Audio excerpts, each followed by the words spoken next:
Primetime local news, serving the Lakeland and Midwest regions.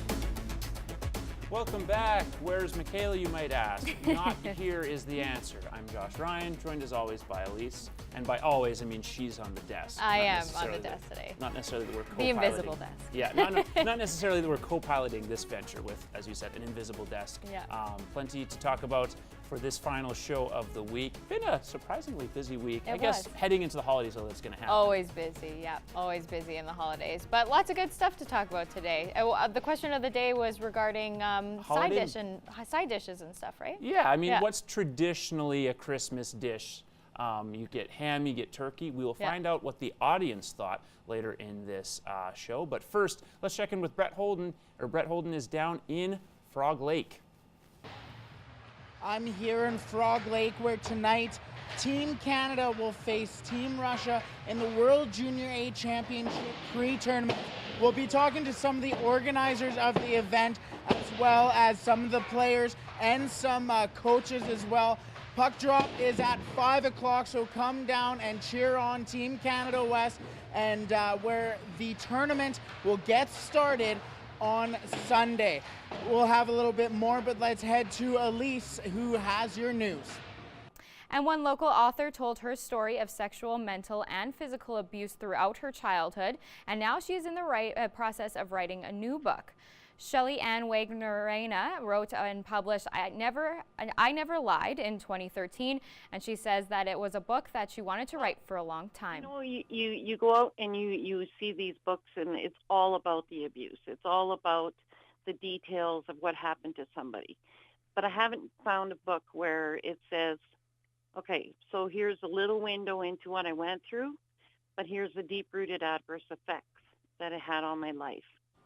Now, Shelley Ann says she's currently in the process of finishing up her second book that she says is being written with the help of other people who have read her first one. I sent out an email to 100 people across the world that have emailed me, and I said to them, if you could sit with me in person after reading my book, what are the 10 questions you would want to ask me? So compiling all their answers, and everybody answered, there's probably 30 questions that were really consistent with everybody. And so I'm trying to answer those questions.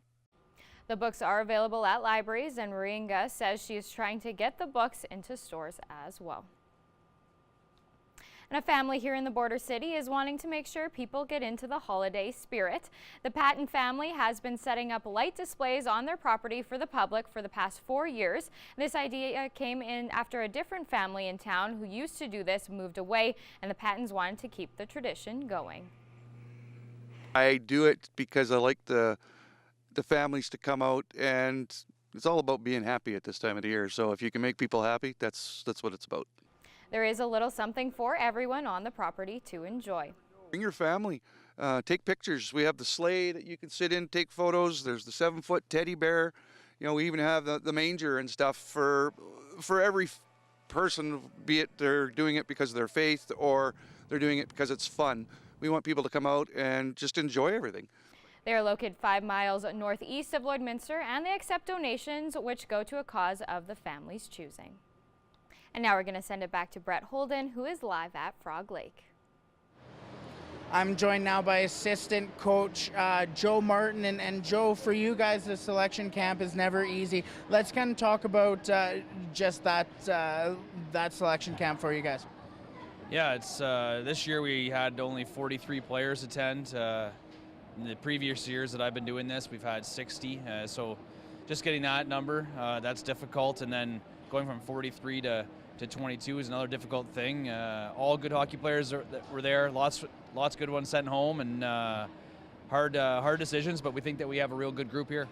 So with the pre-tournament games, you're trying to find chemistry with lines and players and systems as well. What's kind of the important thing for you guys tonight to try and make sure you hem that down? I think just guys going out there and playing, and hopefully not playing slow, going out there and working as hard as they can and giving us something to work with as coaching staff. We're missing a pretty special player tonight. Alex Newhook's out of the lineup with a little bit of an injury, but it's too bad people at Frog Lake couldn't see him play. He's going to be a special one, but he'll be in the tournament. He'll be playing here again, but just that. Our guys get the kinks out. Our guys, they're nervous. This is a pretty big thing for these guys to play in front of all these people and also start wearing the maple leaf for the first time for some of them in their lives. And they're as nervous as heck out there. So it's just getting the bugs out and for us to go back on video and try to pick it apart and get better each day. Absolutely. We'll have a little bit more coming up from here in Frog Lake, but let's head back into the studio where Josh has your weather. Thanks very much, Brett. Now, things are still pretty cold in the border city right now, but they've actually warmed up a little bit from earlier in the week. You can see there 15 degrees, and we're going to move back a little bit just to show you wind speeds there, 12 kilometers, again, down a little bit from earlier this week. 75% humidity. The record's an interesting look when you see that we're at minus 15, plus 7 rather, the record in 1990. 2013, which has been appearing a lot on the lows for this time of the year, minus 34 on this day back in 2013. That was a very cold winter indeed. And now we'll move on to the next slide. There we go. It's being a little finicky on me today. You can see satellite radar. This low pressure system making its way from Edmonton the worst of it rather, should miss us. And we're not expecting a large chance of precipitation. It's actually going to get a little warmer tomorrow as well. Temperatures here you can see Athabasca minus 7, Whitecourt out on the west side at minus 5, Edmonton at minus 9, and minus 13, of course, in Red Deer. Lloydminster, as we said before, at minus 15. We have Prince Albert at minus 15 and Melfort at minus 14. Saskatoon just a degree warmer there. Now minus 17 in North Battleford with easterly winds still at 15 kilometers per hour, but that will start to die off as well. Minus 18 overnight there with south-southwest winds that will eventually shift just to the west for a high of minus 11 rather tomorrow. Minus 13 in Cold Lake. That will get up to minus 7 by tomorrow afternoon. West-southwest winds all throughout the next 24 hours there. Minus 15 in Lloydminster, as we said before, minus 16 overnight. We're going to get back up to minus 9 though, and lots of sunlight expected on Saturday and Sunday. Very low chances of precipitation there.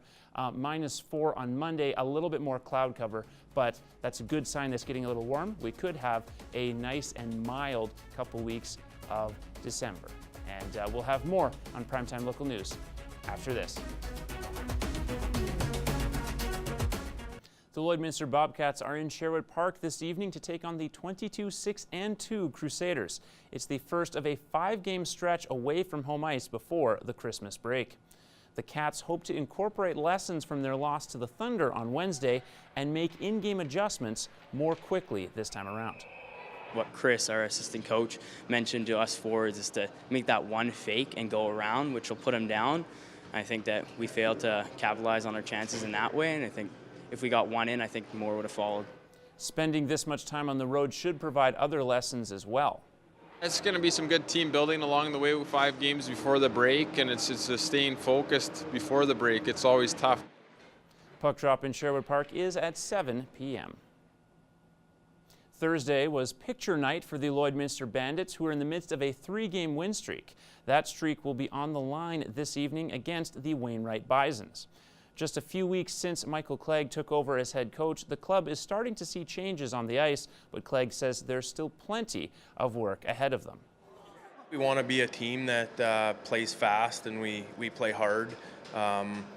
We play a disciplined style, and I want to be a team that plays in all 3 ends of the rink. Hosting the league's top team this evening should provide a clearer picture for improvements the Bandits have to make. They've been a top team in this league for a few years now. They're in first place, and just for us to continue to get better each and every game and work to our strengths. Puck drop at the Civic is 7:30. The Bandits are back at home as well on Sunday evening against St. Paul at 5 p.m. And minor hockey teams are also busy this weekend. The Lloydminster Bandit Energy AAA Bobcats are in Calgary tomorrow night to face the Buffaloes before returning to the Civic at 1:30 on Sunday to host the Airdrie Bisons. The PWM AAA Steelers are also busy this weekend as they're away in Wilcox for the Mandy Schwartz tournament for the rest of said weekend. And now let's throw it back to Brett Holden, who's out in Frog Lake. Back here in Frog Lake, where it is currently 1-1 between Canada West and Team Russia. Vasily Bodkolzin for Team Russia has just tied it up here. And right now I'm joined by one of the organizers, and Greg, Let's talk about the organizing of an event like this. Yeah, it started out with a meeting in the summer with the Bonneville Pontiacs. We were contacted to see if we had interest, and we jumped on right away. You know, I think it's important to showcase this kind of hockey, and especially in the First Nation, to show our children and to show our people, you know, this could be them one day. And when you see the turnout here, what does it mean for you? Well, it's a good feeling for us here in Frog Lake to have the people get together in a positive environment. You know, a lot of times we're stigmatized and we focus on the bad, but I think this is a good event and we need to show the people a good time. And hockey is a good way to showcase and to have fun, you know, because it's Canada's game. And so when you have a team like Team Canada coming in and playing here, can you just kind of speak to the importance as well, just to be able to see this kind of event? Well, I think it's important to showcase Canada, you know, not just in the major cities, but in the small towns and in the First Nations, as you see here today. You know, I think it's important that we're able to host an event with Hockey Canada, with the Bonneville Pontiacs and the World Junior A Challenge, and to be a partner as a First Nation. You know, I think it shows the willingness to work together. So, you know, we're very proud as Frog Lake First Nation to be a small part, you know, and a partner with the World Junior A Challenge. Absolutely. We'll have a little bit more coming up from Frog Lake between Team Canada West and Team Russia. It's currently 1-1, so like I said, we'll have a little bit more, but let's head back into the studio and see what's going on there. Thanks very much, Brett. Good to see both teams on the board there. Now a quick look again at satellite and radar. I got to move the other way. You can see their low pressure system could make its way into the border city, but we're not expecting any precipitation overnight. In fact, we're expecting things to warm up over the next couple of days. You can see there are no watches or warnings to worry about. That's good news, especially when you have a low pressure system making its way out east. A few regional temperatures to look at. We have Bonnyville at -7, St. Paul at -8. Lac La Biche up in the northwest is a little bit warmer already at -5, so they're going to be primed for a warmer weekend, if not a warm weekend. You have -7s from Edmonton all the way through to Vegreville and Vermilion. And now moving into North Battleford, it's -17 right now. Going to drop 1 degree, but we'll get back up to -11 tomorrow, and expecting a very sunny day over in North Battleford. What everyone wants to see around this time of the year, right? Just plenty of sunlight. -13 is the current temperature in Cold Lake. Going to drop a couple of degrees to -16, but -7 again tomorrow afternoon. A little bit of cloud cover, but a largely sunny day. Wind should stay throughout the 24 hours coming out of the west-southwest. And here in Lloydminster, still -15. Again, going to drop 1 degree back down to -9 or back up depending on how you look at it. West-south winds also reigning supreme there. 11-kilometer wind, so there's a bit of a wind chill, but a very sunny day again expected. So good way to start off on Saturday. And now here's your school day forecast. You can see it'll be -16 when people are getting up tomorrow for whatever they're planning to do this weekend. -15 around lunch, around noon actually, -12 around lunch, and then -9 when people are ready for dinner. -10 on Sunday, again, largely sunny day. And while the sunlight starts to clear off, we'll have -4 on Monday. So that's really getting close to 0 degrees. That's very warm for this time of the year. -16 the low on Sunday night, -14 the low on Monday, then -6 the high on Tuesday with a low of -10. Warming up to -1 on Wednesday, though there is a 21% chance of a little bit of snowfall. -10 the low, -5 on Thursday with a low of -9, and back to -4 on Friday. Again, a mix of sun and cloud, a little more cloud by that time, and then a low of -11 as things could start to dip into a little bit cool for this time of the year. But again, averages at -8 and -16 for your lows and highs. We're actually trending in a really good direction. Hopefully it doesn't get marred too much right when we hit the holidays. And that has been your 7-day forecast.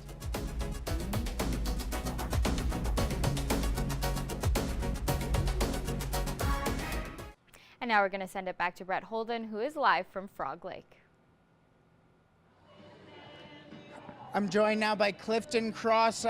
So let's talk about, for you, kind of the organization for an event like this and the importance of seeing this here in Frog Lake.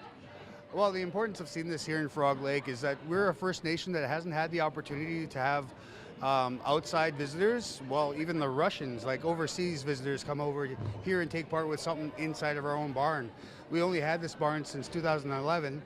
And we had 7 teams go through it. We had our junior Bs, and then this year we actually hosted the tryouts for junior As. So it kind of let the door open for greater opportunities. And I think the crowd is really appreciative of that. They filled the stands today, and I hope it keeps happening. So how has the reception kind of been with Team Russia rather, and having them come into your guys' barn? Well, the reception was pretty awesome. A lot of being told, like, I need this, that, and this done, and I hopefully got it done for him. Tried to play the good host, and I just wish that we get to talk more later on. We're actually greeting them with a little bit of a traditional dinner here in the field house a little bit after the game, and hopefully we get to not only get our flags and stuff signed, but get to talk to the players, the coaches, and hopefully get some tips for some of our minor hockey players. Absolutely, and the score is currently 1-1. Just starting the first intermission here, Team Russia just walking past here. And for you, let's kind of talk about the game. Just the culture around here has been phenomenal. Yes, it was. It is. Actually, the Frog Lake First Nations actually calls themselves the T-Bird Nation. So all our teams, everyone comes out. They all support each other. We fundraise all the way through the year to get ourselves to the Native Provincials, to the Treaty Hockey Tournaments, to Ascana Cup, just to make sure that these kids see that for Native kids, those are the Stanley Cups of the hockey season. So that's what we want to get them to. Absolutely. We'll have a little bit more coming up from Frog Lake, where Team Canada West is tied up with Team Russia. We'll have a little bit more coming up from here, but let's head back in the studio and see what's going on there.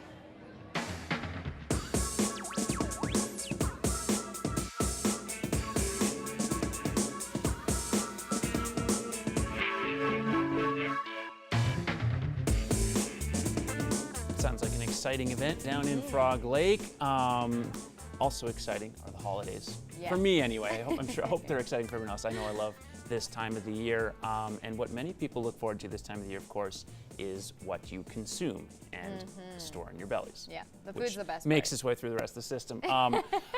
There are a lot of traditional meals, obviously. Turkey, ham, pierogies apparently is a surprisingly big one. What is your traditional meal? Like the thing the family does every year? Yeah, we're definitely a turkey family. We do the turkey, the stuffing, the mashed potatoes, the whole 9 yards for that. So yeah, we're very traditional when it comes to the turkey kind of stuff. The big family to feed, so I think it's probably the best route to go for most people. So. When you have that Christmas dinner, how many people are usually sitting down?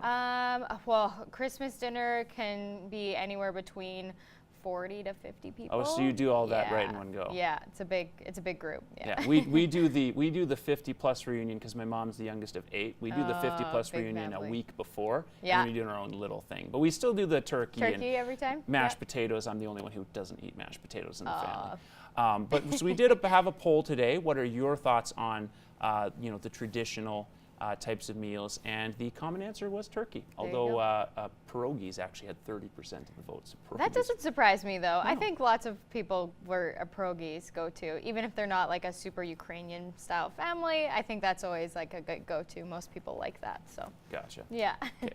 And now we're gonna go over to what's another beloved part of the holidays and our favorite segment for most people as well, Pet of the Day. Yes. And we are coming in on our winner at the end of the second show. Beardy Grimm is our first entry, submitted by Randy. Interesting. Thank you very much for that submission, Randy. Next we have Fergus hiding away in the Christmas tree. Love it. Kim with the submission there. Nathan submitted this one of George. George is a little cutie right there. Very sweet. Very sweet indeed. Terry Lynn, thank you for Jack's photo. Jack seems like he or she, I'm assuming it's a he, is in a bit of a mood. Love it. Look at that underbite. And finally, Meister is wearing some kind of handkerchief. Thank you, Shelley, for that. And don't forget, next week as well, you can submit and win a free gift card. We want to see your pets. Send photos of your pet and their name to our Facebook, Twitter, or Instagram to have them featured on Pet of the Day. Your name will be entered into a weekly draw for a gift certificate from the Pet Pad.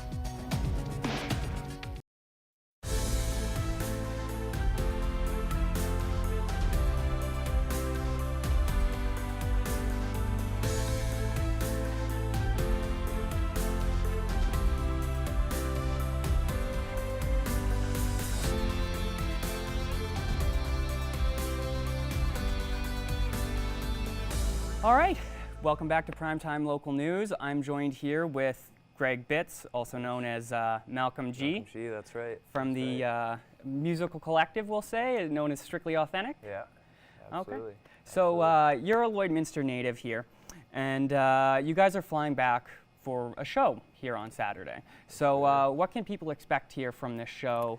Like old songs, new songs? Yeah, well, it's going to be a mix of things a lot of people around here haven't heard before, and a lot of unreleased content as well from Tarek and Callie. They've both got upcoming projects, albums coming out. So, but you'll definitely still have the old classic tunes everybody knows us for as well. So, besides that, we're hoping to just bring a lot of good energy for everyone and provide a good time. So, that's great. That's great. So you guys released an album earlier this year, kind of a collaborative project between all you guys that was entitled Chapters, correct? That's right, yeah. Yeah, so that came out earlier this year. I saw it charted on the top 100s of iTunes in Canada, which is a pretty great accomplishment. Why don't you just tell me a little bit about that and how the project came together, how you guys did that? Sure thing. So yeah, I mean, just to elaborate on your point there, it topped, I think, it was number 88 in the top 100, so that was a cool little milestone for us. Just with our first attempt of actually putting out real music, right? So to get that kind of support was like incredible. That was a fun project because it was kind of like the one to see if we could, It was the first project we all kind of came together. Callie and I presented it, but Tanner as well, our DJ, he handled a lot of the production for us as well. So it was a real group effort, and like I said, it was just kind of our chance to show people what we've been doing for the last few years and really give them something tangible that they can see our progress and our growth and whatnot. So yeah, that was a fun project, absolutely. Nice, great. So yeah, like I mentioned earlier, you guys are all originally from the Lloydminster area, right? You guys went to high school here together and stuff like that. What was that like as far as how does it affect the way you guys work together? Because obviously, like a lot of long-term, musical relationships were made in this city. So yeah, for sure. It's been pretty cool and pretty unique because like not a lot of people can say they have that. So I mean, it's resulted in us all being very like-minded and really striving for the same goals, essentially. And I think the biggest part is just like we've all been so close for so long that like it's just a miracle that there hasn't been like much friction between us, right? Because you hear about many bands breaking up or many groups or whatever, and all their friction. But yeah, I don't know. I think just the fact that we're so like-minded and we all strive for the same goals and ambitions and whatnot. It's just like a well-oiled machine all the time, it's beautiful, man. Like they're my brothers, and I couldn't wish to do it with anybody else, So that's great. That's wonderful to hear. So just real quick while we wrap up here, what kind of projects do you guys have going on? Anything you want to plug? Obviously, you got your show coming up on Saturday. So why don't you tell the people what you've been working on, what you got in the pipe?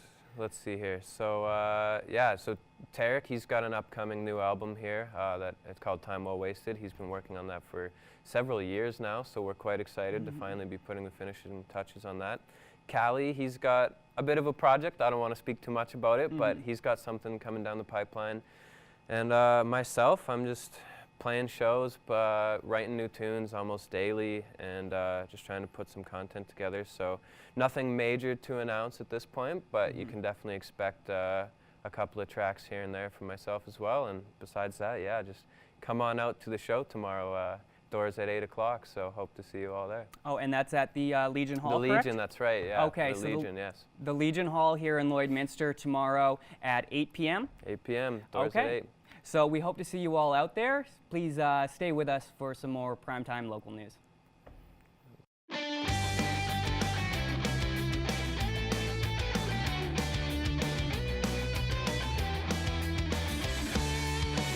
Hey, what's going on? It's Pete Jackson from Boom 95.3, and here's what's happening in Cold Lake, and actually happening tonight on base on Four Wing. The Cold Lake MFRC is presenting their 5th annual Storytime with Santa. This event is happening over at the Canex on Four Wing, and it actually got going a little bit earlier this evening, but it's going to continue on throughout the evening. There's going to be pictures with Santa, story time with Santa, lots of different crafts and activities for the whole family to take part in. They're also going to be doing a movie at 7 o'clock at the Four Wing Theater. So lots of different activities to get you into the holiday spirit with MFRC's Story Time with Santa on this evening.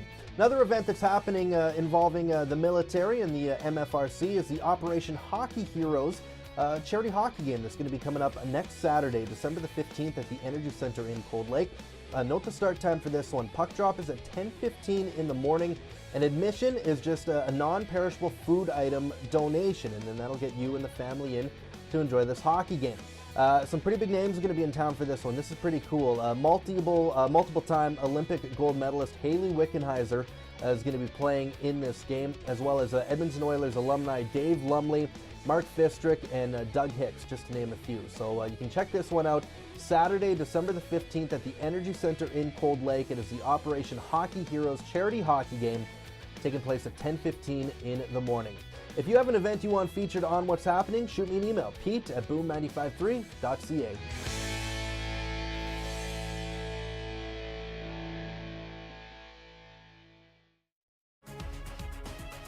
Furniture set and design supplied by Furniture Gallery and Furniture House, downtown Lloydminster. We are so happy to be joined once again by Brett Kissel. Brett, it's the last show of the We Were That Song tour, which has been an epic tour, and you get to end it in Bonnyville. How excited are you for that, and tell me about playing the show tonight? We're really excited. I mean, our buses have pulled up to Bonnyville. We're here at the C2 Center right now, and we're just excited to be home. You know what, where I feel I belong. I know everybody here. We've got a massive sellout, and we're just so thrilled that the tour is now in the final minute, really, in Bonnyville. It's exciting. Is it a little bit more pressure, though, because you are playing in front of a hometown crowd as compared to people who, maybe don't know you or haven't met you just other than what they see on social media? 100%. It's very nerve-wracking for me to be home and to be playing in front of the hometown crowd because everybody knows me, and actually everybody knows the songs and the tricks and everything that we do on stage to be entertaining. So we truly have to come up with new ways to, put on a great performance for everybody. And especially when you've got family in the crowd, they don't take no BS from me. And I'm not this country star to my family. I'm just Brett. So how can I impress them? How can I put on the show of my life and the show of the tour? I got to figure that out in the coming minutes. Now tell me about the tour, Brett. When you started it out, did you have any idea of the success? Did anything surprise you? And the number of dates you guys did, I mean, for a Canadian tour, that's pretty incredible.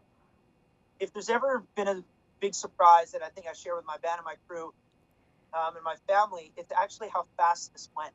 I would have thought, looking at all these dates, 112 shows, and that doesn't even include our summer schedule. This is just on the We Were That Song tour.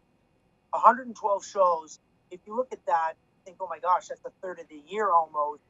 But it went by so fast.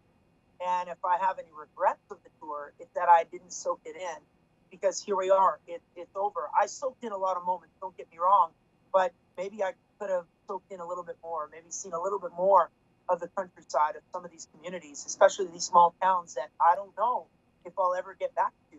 That was what was so special about this tour, was playing so many places that nobody had ever been to or had ever played, or if they have played, it's been decades. I'm talking, maybe Stompin' Tom Connors had been there, but that was the 80s. Maybe Blue Rodeo had been there, but that was the 90s. And here it's 2018, and we finally got a chance to visit this town. So it's been amazing, and it's bittersweet. I'm sad it's over. Now, I've been watching some of your social media, Brett, and the fans that post on there, they're very loyal fans. And it must be so special for you to be in some of these smaller settings where you have played and have it's a more intimate setting than, say, a big arena, and they get the chance to meet you and you see them singing your songs. What does that feel like? I just can't imagine what that must be like. You know what? That one-on-one connection is incredible. It's almost difficult to describe because I still feel very normal. I just sing songs and I'm here with my family and living a very special life. But you get up on stage, some magic tends to happen. You get that connection with everybody in the crowd. You get to touch their hands, you get to see them singing along. You can't describe that feeling because it is so special. And truly, when you're on the stage, you just have to soak it in. You have to soak in every moment, every morsel of energy that the crowd is giving you. It's the best feeling in the world. And again, you know what, tonight in Bonnyville, we get to experience it for the final time on this tour. And I'm genuinely sad that it'll be the last kind of experience like that in 2018 for us. Well, Brett, thank you so much for joining us away along the tour. I know you are so busy. Good luck with the show tonight, and we are excited to see what's going to happen with baby number 3. We got Kissel baby number 3 coming up too. So I don't ever see you slowing down. So again, we appreciate you talking to us so much, and really, truly wish you and Cecilia and the girls and baby number 3 happy holidays, Merry Christmas, Happy New Year, and all of that. Well, happy holidays, Merry Christmas to you and yours as well, and thank you very much for those well wishes. Been an incredible time, and have a great holiday season, guys. Thank you so much, Brett. Bye, guys.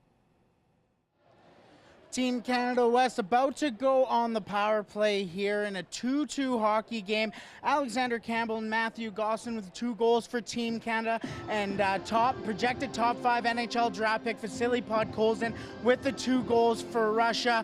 We've had a great time here in Frog Lake. We spoke to some of the people from Team Russia and as well from Frog Lake. This is the most people that they've had here in the arena, and the first time that a First Nation has held a international hockey game like this. And that does it for me here in Frog Lake. I hope you have a wonderful weekend. And if you haven't made it down here yet, there is going to be a 3-on-3 overtime. So make your way down here. I'll see you on Monday.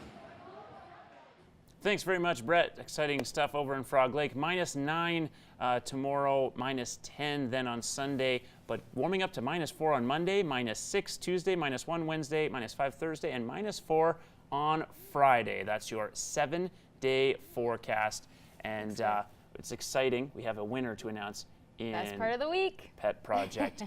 Let's see it. Let's see it. Who won? We used to drum roll, but now we don't have to. Here it is. There it is. Oh, Roxy! Roxy! Congratulations, Lori, for submitting that. You have won the gift card this week. Roxy, just absolutely Maybe adorable. Roxy can buy treats so he doesn't eat his owner's hot dogs. Yeah, and next time we'll get a follow-up picture of Roxy stuffing that cute face full of food. So sweet, love it. And we have to head right away here, Yep. but any Christmas tradition or Christmas shopping for you this weekend? Oh, or just I chill out? probably should do some Christmas shopping. I am very much so a procrastinator, and haven't started that. The ideas are there. I know what I want to give everyone. That's but, good. Haven't started the shopping madness Got to yet. spend some of that money I now. know, I do. It's true. I got to do the same. Thanks so much for joining us. Have a great weekend. We'll see you guys on Monday. Have a good weekend.